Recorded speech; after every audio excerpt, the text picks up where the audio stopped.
Hey everybody, and welcome to another Walt Disney World Dining review. Today is the fourth and final review from my 4th of July weekend trip to Walt Disney World. And today I'll be reviewing an afternoon at Wine Bar George, located in the landing section of Disney Springs. So, let's get started.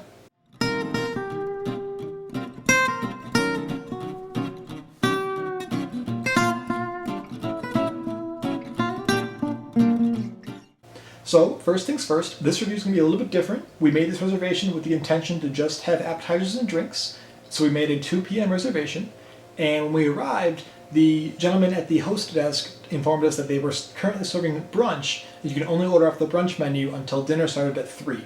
So this kind of caught us off guard a little bit, since we had some appetizers in mind that we planned on ordering that were not offered on the brunch menu. But anyways, we decided to sit down and just kind of go for it. And then we met our server Brent, who was fantastic, and he really turned the whole experience around. He told us that we could order off of anything from the dinner menu at the time, even though technically dinner wasn't served yet, so that made the experience wonderful. So definitely, as far as service goes, for Brent, 10 out of 10. The front desk guy, he kind of threw us off a little bit, but Brent definitely turned the whole experience around. Since this is a wine bar, my parents elected to try some various pours of wine. We initially asked Brent if they had any flights available on the menu, which he informed us they do not. But what he could do is you could tell him the kind of flavors of wine you like, and he could build a flight from there. So my mom told him that she likes white wines, and she likes the fruity aspects of the grape to kind of shine through in the wine. So he came back with a Pinot Grigio from Italy, a Pinot Gris from France, and a Riesling from Germany, which was overall, they were all fantastic. And what was really great about this whole experience was he kind of went through each wine, told us the history about the region that the grapes are grown in, and what makes this wine different from this one, and just overall it was a lot of education. You have these mountains here in the background, the Vosges Mountains. Kind of cool because Germany tends to be pretty wet. A lot of rain, a lot of water that affects how the grapes grow. On the other side of that hill, though, there's a rain shadow that's created because the mountains actually stop that rain from coming over. So Alsace is a lot drier.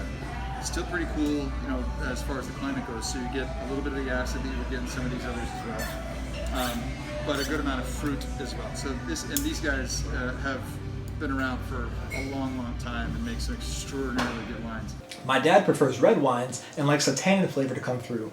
So he ordered a flight of Merlots and got one from Washington State and California and somewhere in Europe. We think it's like the Italy-France border. Each of these were very good in their own different ways. We are not wine connoisseurs by any means, but you could definitely taste the difference between all of the wines that we've tried. But overall, the experience was fantastic, and what really made it fantastic was all the education that Brent was giving us and teaching us about every single wine that we tried, which was fantastic. My mom then wanted another glass of wine and decided to try something that she had not tried yet. And Brent asked her, of the 3 that he brought, which one was her favorite, and she told him, and he brought back another one that was a white wine from Austria, which ended up being her favorite of the 4. So overall, Brent's recommendations were fantastic.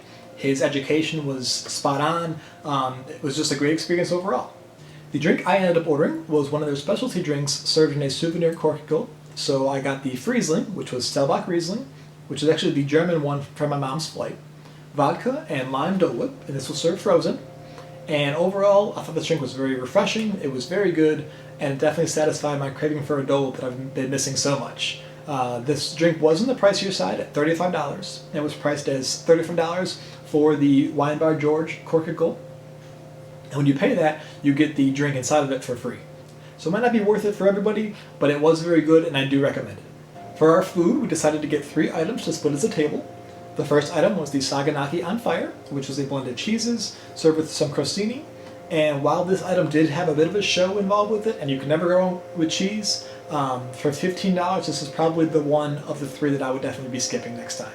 Our next dish was the crispy mac and cheese bites, and these were served with essentially like a marinara sauce, on top with some extra cheese on top. And I thought these were fantastic. The breading had a very nice flavor to it, and the mac and cheese itself was very flavorful. And while there were only 4 in an order, they were very filling and a decent size. The last item we wanted to order was one of their charcuterie boards. We decided to order the big board to give us a mix of both cheeses and meats. So this had 6 different cheeses and 5 different meats with all the accompaniments. And I don't remember all the cheeses on the board, but as far as the meats go, there was a prosciutto, 2 different types of salami, an orange chicken, and then a duck sausage that was fantastic. On this board, I love the duck sausage. The fresh honeycomb was very good, and then they had a homemade tomato bacon jam that was out of this world fantastic. And then in addition to the big board, I also have 2 other charcuterie boards. So one of them is cheese only, and one of them is meat only. So if you're not into all of that on the board, they do have different options for you to choose from. But I highly recommend getting a charcuterie board for the next time you go, because it definitely paired wonderfully with the wine. So overall, this experience was fantastic. I can't really speak towards the restaurant side of things, since we didn't have any entrees here. But as far as a wine tasting experience, it was outstanding. And what really made our meal so great was Brent, our server, because he was just so knowledgeable with all the wines that we tried, had some great recommendations, and he really just turned our meal around like I mentioned before. As far as ratings go, my parents would each give this place a 9, with a service being a 10. I'd probably lean more towards the 8 side of things, and that's just because I didn't have the same experience as they had with the wine flights. I think next time I would order myself a flight to have the whole education experience that they had. But overall, fantastic experience. Would highly recommend going here for a date night out, or like make it like an adults night. Probably would not bring kids here just with the atmosphere and everything, but it was definitely a very, very nice experience, very nice afternoon outing. So there you have it. That was our review of an afternoon at Wine Bar George in Disney Springs. Have you been here before or planning to go on your next visit? Let us know in the comments down below. And be sure to tune in next week for a very special non-dining review episode. But thank you so much for watching, and we will see you real soon.